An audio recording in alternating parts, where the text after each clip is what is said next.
करते हैं और वो जहाँ पर रुक जाते हैं। बाकी जो यूरोपियन होते हैं वो यहाँ से मूव कर जाते हैं।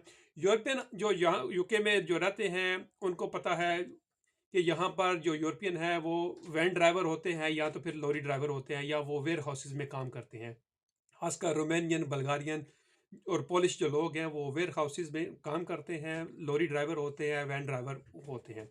तो इस शॉर्टेज को पूरा करने के लिए यूके ने जो है वो एशिया की तरफ जो है वो रुजू किया, उसकी तरफ उनका रुझान बढ़ा कि वहाँ से जो है वो मेन पावर जो है वो बुलाई जाए।